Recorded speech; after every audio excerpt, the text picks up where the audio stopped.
¿Sabías que muchos de los personajes que controlas, admiras o enfrentas en tus videojuegos favoritos no son pura ficción, sino que esconden rostros reales del pasado? Hoy vamos a adentrarnos en un mundo donde héroes virtuales rescatan, reinterpretan o reinventan figuras históricas. Bienvenidos a De un Vistazo. En este episodio exploraremos cómo los desarrolladores de videojuegos tomaron personajes históricos, guerreros, monarcas, estrategas, y los llevaron al mando, al combate o al diálogo dentro de mundos digitales.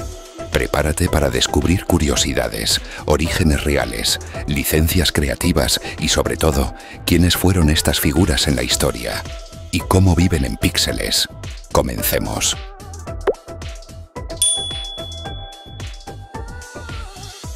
¿Por qué los videojuegos recurren a figuras históricas?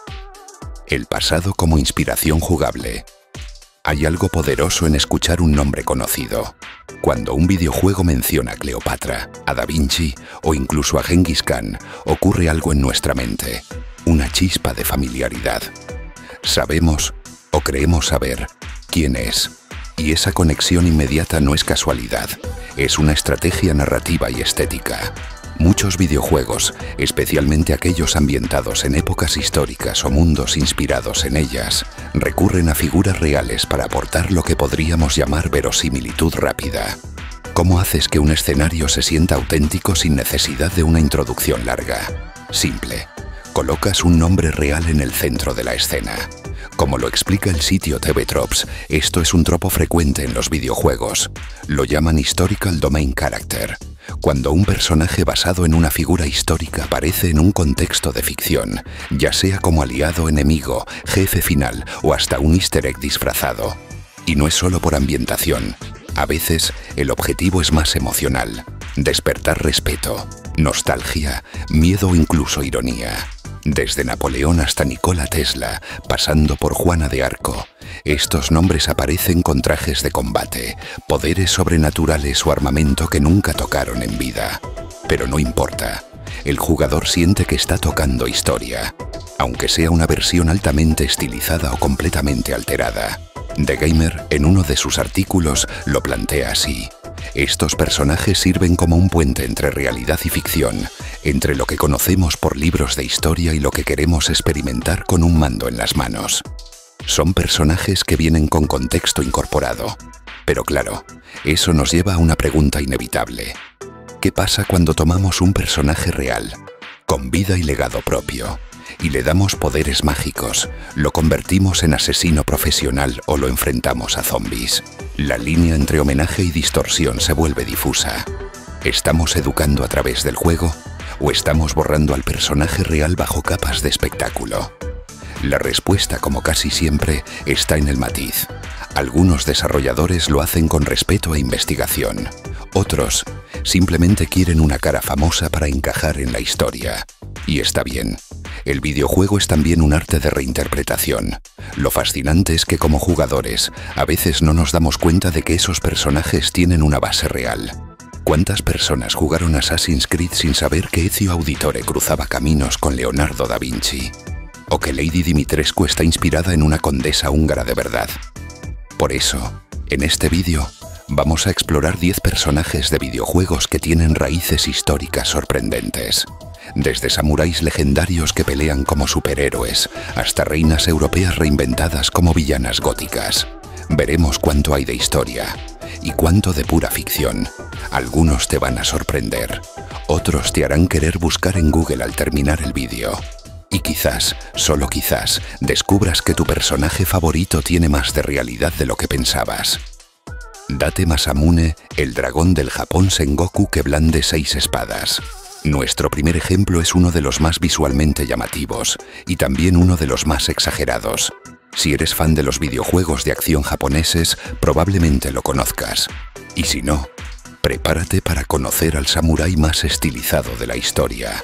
Date Masamune, el llamado dragón tuerto del norte. En la saga Sengoku Basara de Capcom, Date Masamune es uno de los protagonistas principales. Aparece como un guerrero joven, carismático, vestido de azul eléctrico, con un parche en el ojo y 6 espadas. Sí, 6. 3 por brazo. Y no están de adorno. Las usa todas en combate, alternando ataques imposibles con un estilo digno de anime de alta velocidad. Pero antes de ser un personaje de videojuego visualmente espectacular, Date Masamune fue un personaje real. Un daimyo del periodo Sengoku japonés, nacido en 1567, que desde joven fue conocido por su brutalidad, su ambición política y por perder un ojo debido a una viruela. A partir de entonces se convirtió en el dragón tuerto, símbolo de poder y ferocidad en la región de Tohoku. Masamune fue un estratega respetado e incluso llegó a enviar una embajada a Europa, algo inédito para la época. Su casco, decorado con una media luna plateada, se volvió tan emblemático que hoy en día se replica en estatuas, merchandising y, por supuesto, videojuegos. Capcom tomó su figura histórica y la reinventó por completo para adaptarla al tono exagerado del juego. En Sengoku Basara, Masamune no habla japonés clásico. Habla con una mezcla de inglés mal pronunciado y frases de tipo "Let's party" o "Come on", como si fuera un guitarrista de rock metido en la armadura de un samurái. Su actitud, su postura, su mirada, todo está diseñado para gritar cool. Pero nada en este diseño es aleatorio.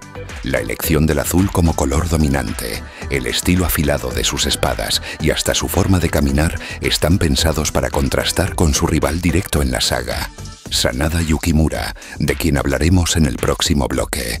Yukimura viste de rojo, es impulsivo, emocional, explosivo. Masamune es calculador, frío y elegante. El yin y el yang del Japón feudal. Versión videojuego. Esta rivalidad inventada para el juego está basada en sus diferencias reales como figuras históricas, pero llevadas al límite para crear una narrativa atractiva. No es solo fanservice, es una construcción visual y temática que funciona perfectamente en el medio digital. Lo más interesante es que gracias al juego, muchos jugadores fuera de Japón descubrieron por primera vez quién fue Date Masamune. Buscaron su historia, vieron imágenes de su armadura real y se sorprendieron al saber que detrás del samurái con 6 espadas hubo una persona de carne y hueso, con una historia tan fascinante como cualquier campaña. Este es el poder del videojuego como medio. Convertir figuras históricas en personajes memorables, incluso si hay una capa gruesa de fantasía encima. Date Masamune no es fiel al 100%, pero sí es un catalizador para que miles de personas se pregunten: ¿quién fue realmente ese hombre del casco con media luna? Sanada Yukimura, el samurái de leyenda que se convirtió en héroe de videojuego. Si Date Masamune es el dragón elegante del norte, Sanada Yukimura es el tigre ardiente del sur. Fiel, valiente, explosivo. Y aunque en la historia real nunca fueron enemigos directos, Sengoku Basara los convirtió en los mayores rivales del Japón feudal digital. En la vida real, Sanada Yukimura fue un samurái del siglo XVII que peleó con pasión y lealtad durante el final del periodo Sengoku. Su nombre verdadero era Sanada Nobushige, pero fue apodado Yukimura en la tradición popular. Su momento de gloria llegó durante el asedio de Osaka en 1615, donde luchó contra las fuerzas del shogunato Tokugawa con una determinación tan feroz que hasta sus enemigos lo reconocieron como un guerrero sin igual. Su historia es trágica. Murió en esa batalla, combatiendo hasta el final por una causa perdida. Pero esa muerte heroica lo convirtió en leyenda. En Sengoku Basara, Sanada Yukimura no es solo un luchador, es el corazón emocional del juego. Aparece como un joven de cabello rojo, voz enérgica y espíritu inquebrantable. Su arma característica, 2 lanzas dobles, que gira como hélices mientras salta, grita y embiste con fuerza volcánica. Si Masamune es el cool, Yukimura es la pasión. La elección del color rojo no es casualidad. Históricamente, el clan Takeda, al que Yukimura estaba ligado, usaba el rojo como color de guerra. En el juego, ese rojo simboliza no solo su origen, sino también su energía interna, su fuego. Pero lo más interesante de esta adaptación es que Sengoku Basara logró lo que muchos libros de historia modernos no han conseguido: hacer que la juventud japonesa vuelva a interesarse por Sanada Yukimura. En Japón, tras el éxito del juego se crearon rutas turísticas basadas en su vida. Monumentos, museos e incluso festivales temáticos en la región de Ueda comenzaron a recibir más visitas gracias al impacto de su versión digital. Su tumba, en Osaka, se convirtió en un punto de peregrinación para fans que querían rendir homenaje no solo al personaje del juego, sino al hombre que inspiró esa historia. Cuando un videojuego toma una figura histórica y le da vida con respeto, creatividad y carisma, puede ocurrir algo mágico. La ficción alimenta la curiosidad por la realidad. Sanada Yukimura no solo volvió a pelear en nuestras consolas, también volvió a vivir en la memoria colectiva de toda una nueva generación. Elizabeth Bathory, de condesa sangrienta a vampírica villana en píxeles. No todas las adaptaciones históricas buscan rendir homenaje. Algunas buscan inquietar y otras, directamente aterrorizar. Nuestro siguiente caso es una mezcla fascinante entre historia oscura, mito sangriento y diseño gótico. Hablamos de la mujer que inspiró a una de las villanas más populares del gaming reciente, Lady Alcina Dimitrescu, de Resident Evil Village. Su musa, una noble real, Elizabeth Bathory, apodada la Condesa Sangrienta.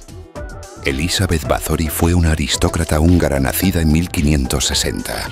La historia o la leyenda dice que asesinó a decenas, tal vez cientos de jóvenes, a quienes torturaba y ejecutaba en su castillo. La versión más popular de los relatos afirma que se bañaba en su sangre, convencida de que eso preservaría su juventud. Aunque los historiadores debaten cuánto de esto fue real y cuánto fue propaganda de sus enemigos políticos, el mito ha perdurado. Y Capcom no lo dejó pasar. En Resident Evil Village, Lady Dimitrescu es una condesa vampírica, elegante y monstruosa a la vez, que vive en un castillo lleno de secretos y sirvientas desaparecidas. Mide casi 3 metros de altura, viste de blanco y tiene una sed insaciable de sangre. Las similitudes con Bathory son demasiado evidentes para ser casualidad. Una aristócrata que secuestra y mata mujeres jóvenes, que vive encerrada en una mansión lujosa y aislada, y que transmite una mezcla de belleza, poder y amenaza. Es en esencia la leyenda de Bathory transformada en ícono del horror moderno. Pero Capcom fue más allá del simple homenaje. El diseño de Lady Dimitrescu toma elementos del terror gótico clásico, como el de las novelas victorianas de vampiros, y los fusiona con detalles históricos. Su mansión, por ejemplo, está inspirada en la arquitectura del este de Europa. Su comportamiento aristocrático remite a la nobleza decadente, y hasta su nombre tiene raíces eslavas. Lo curioso es que, a pesar de lo macabro de su personaje, Lady Dimitrescu se volvió un fenómeno de culto. Memes, cosplay, fanart. En pocos días pasó de villana digital a ícono pop. Y en medio de todo eso, algunos jugadores descubrieron que detrás de esa figura altísima, de sombrero elegante y uñas letales, había una condesa del siglo XVI cuya historia real es aún más inquietante. Lady Dimitrescu es el ejemplo perfecto de cómo una figura histórica o legendaria puede ser reimaginada para conectar con un nuevo público, en otro medio, en otro tono. Ya no es una lección de historia, es una experiencia, una que nos persigue por los pasillos de un castillo virtual y quizás también por los recovecos de la memoria colectiva. Cleopatra VII, la faraona revisitada en mundos virtuales. Si mencionas el nombre Cleopatra, no necesitas dar demasiadas explicaciones. Su sola mención evoca imágenes de lujo, inteligencia, seducción y poder. Es uno de esos pocos nombres históricos que resuenan con fuerza más allá de libros y documentales. Y por eso, claro, los videojuegos no tardaron en convertirla en personaje, o mejor dicho, en ícono. Históricamente, Cleopatra VII fue la última faraona del antiguo Egipto. Nació en el 69 a.C. y gobernó en un momento convulso, donde el Imperio Romano extendía su influencia sobre el Mediterráneo. Fue brillante, políglota, estratega política y cultural, aliada y amante de Julio César I y de Marco Antonio después. Su vida fue una montaña rusa de poder, traición y tragedia. Su muerte, rodeada de leyendas, consolidó su figura como mito. Pero en los videojuegos, Cleopatra rara vez aparece como una figura compleja. En muchos casos, se transforma en el arquetipo de la reina seductora o de la mujer de poder peligrosa, algo heredado de su representación en el cine clásico. Uno de los casos más destacados es el de Assassin's Creed Origins, donde Cleopatra es retratada con cierta fidelidad a su rol histórico. Joven, carismática, ambiciosa y atrapada entre las presiones internas de Egipto y la creciente sombra de Roma. Sin embargo, incluso ahí, su presencia no escapa del filtro cinematográfico que ya se le ha impuesto por décadas. Ropa exótica, maquillaje impecable y una aura de manipulación calculada. En otros juegos, su figura es aún más reducida. A veces aparece como NPC, a veces como villana secundaria o como carta coleccionable. En ciertos títulos móviles, su imagen es tan estilizada que parece más un personaje de anime que una reina de la antigüedad. Lo curioso es que cuanto más la adaptan, más se alejan de su realidad. Cleopatra no era egipcia étnicamente. Pertenecía a la dinastía tolemaica, de origen griego, y su belleza, según crónicas contemporáneas, no era deslumbrante, sino su inteligencia y persuasión lo que la hacía irresistible. Pero en el videojuego, como ocurre tantas veces, se elige la versión más llamativa. Y ahí está lo interesante. Cleopatra ya no es solo personaje histórico, sino un símbolo maleable de poder femenino, adaptado al tono y estilo de cada juego. Cleopatra, más que un personaje fijo, es una figura líquida en los videojuegos. Puede ser reina, amante, traidora o heroína, según la necesidad narrativa. Y aunque eso nos aleje de la verdad histórica, también nos muestra el poder que tienen los medios interactivos para redefinir figuras eternas. Al final, cada generación y cada videojuego crea su propia Cleopatra. Alejandro Magno, el conquistador inmortal que se volvió leyenda digital. ¿Qué pasa cuando un personaje histórico es tan grande que su vida ya parece una historia de ficción? Alejandro Magno, o Alexander the Great, es uno de esos casos. A los 30 años había conquistado gran parte del mundo conocido, desde Grecia hasta la India. Su figura es tan colosal que, incluso sin alterar mucho la historia, ya parece un héroe mitológico. Y claro, los videojuegos lo han aprovechado. En títulos como Age of Empires, Total War o Smite, Alejandro aparece como comandante, figura estratégica o dios de la guerra, según el tono del juego. Pero hay un caso más curioso y menos directo, el de su influencia en juegos de ficción especulativa, donde no aparece él, pero su legado vive como leyenda perdida o imperio mítico. En Assassin's Creed Odyssey, por ejemplo, no lo ves como personaje, pero sus conquistas, sus armas y hasta referencias a su tumba perdida forman parte de misiones secundarias. En Lost Odyssey o incluso Final Fantasy aparecen personajes con nombres o diseños inspirados en él. Jóvenes generales prodigio, obsesionados con la conquista y la eternidad.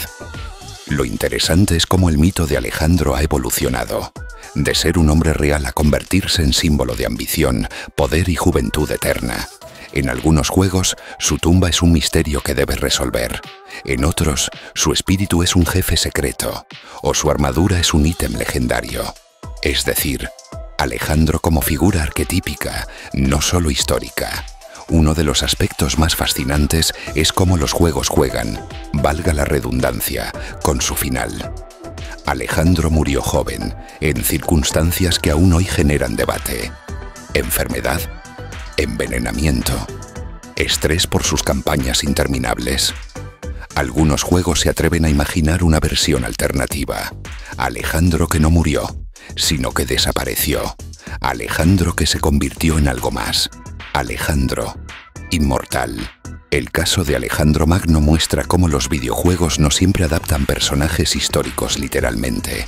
A veces los absorben, los reinterpretan y los reciclan como símbolos universales. Ya no se trata de contar su historia, sino de usar su eco.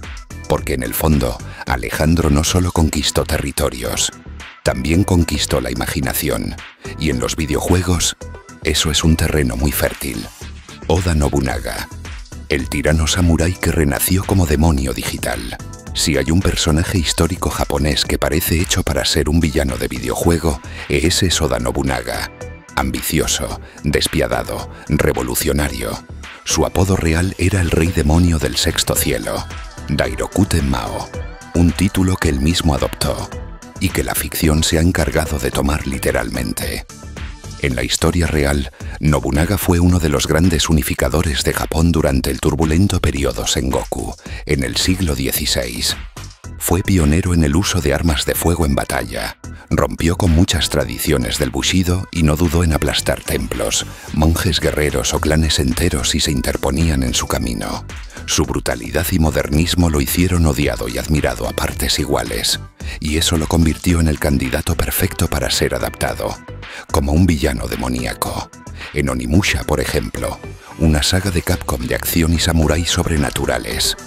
Nobunaga literalmente resucita de entre los muertos y se convierte en el líder de los Genma, una raza de demonios que quieren conquistar el mundo. Ahí ya no es solo un tirano, es el jefe del infierno en la tierra. Su armadura brilla con energía oscura, su espada canaliza magia y su presencia es una mezcla entre emperador y entidad infernal. ¿Y por qué funciona tan bien? Porque incluso en vida, Nobunaga jugaba con su imagen. Su apodo como Rey Demonio no era un insulto, era parte de su branding, por así decirlo. Él sabía que el miedo podía ser tan efectivo como el respeto, y los videojuegos entendieron ese concepto a la perfección. En otros títulos como Samurai Warriors o Nioh, su personaje se representa con estética oscura, movimientos fulminantes y una actitud de genio maquiavélico. No es el típico enemigo brutal, es un estratega con visión, un final boss intelectual y militar. Pero también hay juegos que le dan matices. En Assassin's Creed Shadows, donde aparece como personaje histórico en contexto más realista, se le presenta con más complejidad. Ya no es un demonio literal, sino un hombre de poder, con luces y sombras, atrapado en una época que exigía decisiones extremas. Oda Nobunaga es el ejemplo perfecto de cómo los videojuegos pueden tomar una figura polémica y amplificarla hasta convertirla en mito digital. En la vida real, fue un hombre que cambió la historia. En el videojuego es un demonio que busca conquistarla toda. Y entre una cosa y la otra, está el jugador, el que decide si enfrentarlo, admirarlo o quizás entenderlo. Joan of Arc, la mártir convertida en guerrera sobrenatural. Pocas figuras históricas combinan tan bien fe, fuego y tragedia como Juana de Arco. A los 17 años encabezó ejércitos en la Guerra de los 100 años. A los 19 fue capturada, juzgada por herejía y quemada viva. Y siglos después fue canonizada como santa. Una vida corta e intensa, milagrosa y perfecta para ser adaptada en videojuegos. En muchos juegos de estrategia histórica, como Age of Empires 2, Joan aparece como la joven que lidera a los franceses contra los ingleses, inspirando tropas con su voz y su fe. Pero hay otros títulos que la llevan mucho más allá de su historia real. En Jeanne d'Arc, un RPG táctico para PSP, la vemos como una guerrera elegida por fuerzas místicas, que pelea con una armadura encantada, empuña armas sagradas y lidera un ejército de aliados contra demonios que han poseído a los ingleses. Literalmente. Sí, así como lo oyes. Demonios ingleses, poderes mágicos, transformaciones tipo anime. Juana es la protagonista de un viaje épico que mezcla historia con fantasía en niveles altísimos. En ese juego conserva su origen humilde y su conexión espiritual, pero el resto es pura reimaginación. Lo curioso es que, a pesar de estas licencias, el juego logra transmitir el mismo núcleo, la determinación de una joven guiada por una misión imposible, enfrentando un destino mayor que ella misma. En otros títulos como Fate Grand Order, una saga donde personajes históricos son invocados como espíritus heroicos con poderes, Juana también aparece, pero con múltiples versiones: la santa, la vengadora, la antiheroína, cada una con su estética, su trasfondo alternativo y sus habilidades. Aquí la historia es solo el punto de partida para explorar versiones paralelas del mismo mito. Incluso en juegos donde su rol es menor, su presencia tiene peso simbólico. Aparece como símbolo de redención, inspiración o sacrificio, y siempre con esa mezcla de juventud, convicción y tragedia que marcó su corta vida. Juana de Arco es más que un personaje histórico. Es un arquetipo, la elegida, la mártir, la guerrera santa. Y los videojuegos han sabido explotar ese simbolismo, llevándola desde los campos de batalla reales a dimensiones mágicas, mundos paralelos y reinos donde su voz guía ejércitos de luz. Porque a veces, Para que una figura histórica siga viva, hay que dejar que renazca en mil formas. Leonardo da Vinci, el genio renacentista convertido en maestro de gadgets. Imagina que eres un asesino encubierto y cada vez que necesitas una nueva herramienta para tus misiones, vas a ver a un viejo amigo, que por cierto, también pinta obras maestras, diseña armas voladoras y escribe al revés. Bienvenido al universo de Assassin's Creed, donde Leonardo da Vinci no es solo un genio histórico, es tu mecánico personal. En la historia real, Leonardo da Vinci fue pintor, escultor, inventor, anatomista, músico, arquitecto. Una de las mentes más polifacéticas de todos los tiempos. Vivió entre 1452 y 1519 y dejó tras de sí obras inmortales como La Última Cena, La Mona Lisa y cientos de cuadernos con diseños de máquinas que nadie había imaginado antes. Desde helicópteros hasta tanques, pasando por puentes móviles y cañones giratorios. Pero en Assassin's Creed 2, Ubisoft lo convirtió en algo más, el aliado nerd ideal. Leonardo ayuda al protagonista, Ezio Auditore, descifrando los códices secretos de la Hermandad de Asesinos y transformándolos en gadgets funcionales. Gracias a él, Ezio obtiene cuchillas ocultas dobles, bombas de humo y hasta una máquina voladora. El juego toma como inspiración real los diseños de Da Vinci y los adapta como si fueran prototipos funcionales que nunca salieron del papel. Y lo hace con encanto. Leonardo es retratado como excéntrico, brillante, algo disperso, pero siempre leal. Su taller es mitad laboratorio, mitad estudio artístico. Sus diálogos mezclan ciencia y humanismo, y su presencia aporta una dimensión única al juego, la de la curiosidad sin límites. Lo más interesante es cómo esta versión lúdica de Leonardo ha influido en cómo muchos jugadores lo imaginan, no como un viejo pintor sabio, sino como un maker avant la lettre, un inventor al borde de lo imposible. En otros juegos también ha aparecido, como personaje histórico, como mentor o incluso como enigma a resolver. Pero fue Assassin's Creed quien lo convirtió en parte integral del gameplay. Dejó de ser solo contexto, para volverse una pieza clave de la historia jugable. Leonardo da Vinci no necesitaba poderes para ser increíble. Solo necesitaba una mente que veía el mundo 3 siglos por delante. Y eso lo convierte en uno de los pocos personajes históricos que, sin cambiar casi nada de su historia real, ya parece sacado de ciencia ficción. En los videojuegos, su rol es claro: recordarnos que el conocimiento también puede ser una aventura. Genghis Khan, el conquistador convertido en fuerza imparable. De todos los nombres históricos que imponen respeto, pocos generan tanto impacto como Genghis Khan. Fundador del Imperio Mongol en el siglo XIII, fue capaz de unificar tribus nómadas y crear un imperio más extenso que el de Alejandro Magno o Napoleón. Pero su leyenda no se debe solo a sus conquistas, sino también a su reputación de ser imparable, brutal y estratégico. Y eso lo convierte en el villano perfecto, o en el héroe más temible del videojuego. Aunque aparece en varios títulos de estrategia, como Total War o Civilization, que ya descartamos por su obviedad, hay otras adaptaciones más curiosas o extremas. En juegos como Dominion, Age of Wushu o incluso Smite, se le representa como una fuerza mística, un personaje legendario que va más allá de lo humano. En algunos es un jefe final, en otros un espíritu que regresa del más allá. Hay juegos en los que su nombre se usa como sinónimo de destrucción organizada. Modo Genghis. Incluso en juegos de rol online ha sido recreado como un avatar o referencia velada, usado por clanes enteros para inspirar respeto o miedo. La razón es sencilla. Genghis Khan se ha convertido en una especie de arquetipo de la conquista total. No importa si es un juego de fantasía, de lucha o de mundo abierto. Si necesitas un personaje que represente la idea de poder expansivo que no se detiene, ahí está él. Pero lo más interesante es cómo los videojuegos juegan con su dualidad. Para algunos fue un genio táctico, que promovía la meritocracia, la tolerancia religiosa y los sistemas de mensajería avanzada. Para otros, fue un conquistador despiadado que arrasó ciudades y dejó millones de muertos. En el mundo digital, muchas veces es ambos al mismo tiempo. un genio militar con aura casi sobrenatural. Genghis Khan en los videojuegos no es un personaje cualquiera, es una declaración de intenciones.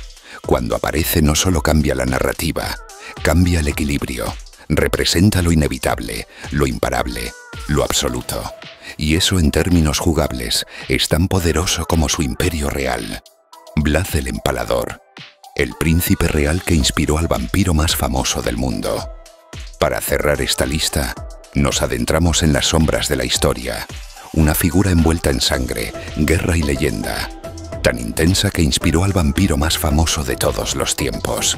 Hablamos de Vlad el III de Valaquia, más conocido como Vlad el Empalador. Su versión ficticia, el mismísimo Drácula. Vlad Tepes vivió en el siglo XV y gobernó Valaquia, una región que hoy pertenece a Rumanía. Su apodo, el Empalador, viene de su método favorito de ejecución: empalar a sus enemigos en estacas de madera para exhibirlos como advertencia. Brutal, estratégico, inolvidable. Bram Stoker tomó su nombre y parte de su leyenda para construir al conde Drácula en su novela de 1897, mezclando elementos históricos con superstición y mitología local. Y a partir de ahí, nació el monstruo. Los videojuegos no tardaron en adoptar al vampiro como ícono. Desde los clásicos Castlevania, donde Drácula es el jefe supremo y renace en cada entrega, hasta juegos modernos de acción, terror y aventuras, la figura del conde ha sido reinterpretada cientos de veces. En títulos como Castlevania, Symphony of the Night, vemos a Drácula con capa, mirada siniestra, poderes de oscuridad y castillo propio. En Vampire se aborda el lado más humano y trágico del mito. En Bloodstained hay homenajes directos a su estética. Pero pocos saben que detrás de todo eso hubo un personaje real, un príncipe ortodoxo que luchó contra los otomanos, aplicó justicia de forma extrema y fue tanto temido como venerado por su pueblo. Incluso hay debate histórico sobre si fue un héroe nacional o un tirano sanguinario. Y ahí está el punto fascinante. El Drácula de los videojuegos no es solo un villano de fantasía, es la evolución digital de una figura histórica compleja. Un hombre convertido en mito, un mito convertido en monstruo, un monstruo convertido en jefe final. Vlad el Empalador es el caso perfecto de cómo la historia, la literatura y los videojuegos se entrelazan. A veces los personajes no se adaptan directamente, sino que mutan, capa por capa, hasta convertirse en otra cosa. Pero al final, lo que nos sigue fascinando es que todo comenzó con un ser humano real, entre píxeles y pergaminos, cuando el pasado cobra vida en nuestras pantallas. A lo largo de este viaje digital, hemos visto cómo la historia se transforma, se reinventa, se viste de armadura o de vestido gótico. Figuras como Date Masamune, Juana de Arco o Leonardo da Vinci han cruzado el umbral del tiempo para convertirse en personajes de videojuegos. A veces fieles, a veces exagerados, a veces tan diferentes que apenas queda rastro de su vida real. Pero siempre con un propósito: hacer que el pasado se sienta vivo. ¿Qué nos dice esto sobre los videojuegos? Que ya no son solo entretenimiento. Son herramientas culturales, ventanas al pasado, espejos del presente, que pueden enseñarnos, provocarnos y hacernos buscar en Google el nombre de un samurái que pensábamos que era solo un skin con espada. Y también nos dice algo sobre nosotros, que seguimos fascinados por las grandes figuras de la historia, que necesitamos héroes, villanos, sabios y mártires, aunque sea en forma de píxeles. ¿Cuál de todos estos personajes te sorprendió más? ¿Sabías que detrás de Lady Dimitrescu estaba la leyenda de Elizabeth Bathory? ¿O que ese inventor que te daba gadgets en Assassin's Creed era el mismísimo Da Vinci? Te leo en los comentarios. Cuéntame si conocías estos casos, o si hay algún otro personaje histórico que has visto en videojuegos y te gustaría ver analizado aquí. De un vistazo. Si te gustó este vídeo, dale like, suscríbete y activa la campana. Aquí seguimos descubriendo las curiosidades que se esconden donde menos te lo esperas. En la historia, en el cine, en la cultura pop y en los rincones más insospechados del gaming. Recuerda, los videojuegos pueden contar historias, pero también pueden desenterrar las que ya existen. Nos vemos en el próximo episodio de Un Vistazo.